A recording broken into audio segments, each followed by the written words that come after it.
Welcome. We are doing Business253. This is Lab 1.4, and 1.2 and 1.3 were both just sort of definitions, so I don't usually record videos for those. So this is our first video in the course.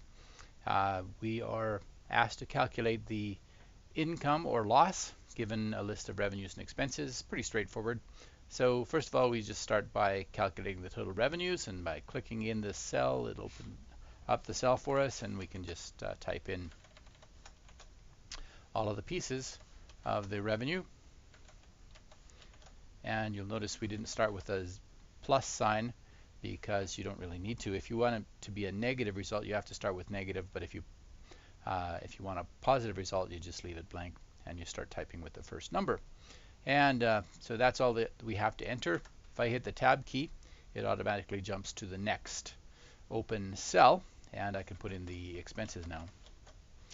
So 1410 plus 610 plus 1040 plus 440. Oops. And then I can tab over to the next one and take the 5,000 minus the 4810. And that gives us the income amount. Now notice that revenue is higher than expenses, so that must be a net income amount. That'll be important because we're given a choice between net income or net loss. We need to, if we had a loss, we would actually put it in as a positive number and just designate it as a loss here. If we didn't do that, if we just put it in as a negative number, Lyrics wouldn't be happy with us, and we want Lyrics to be happy with us. So moving on to the next one now. Again, simply add up the numbers. Here we have those 4 revenue items, and we'll jump over to the expenses.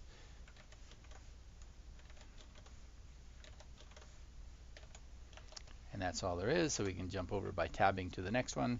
4130 minus 130 gives us 4,000, and of course the revenues are higher than the expenses, so that's a net income characteristic, or a net income result.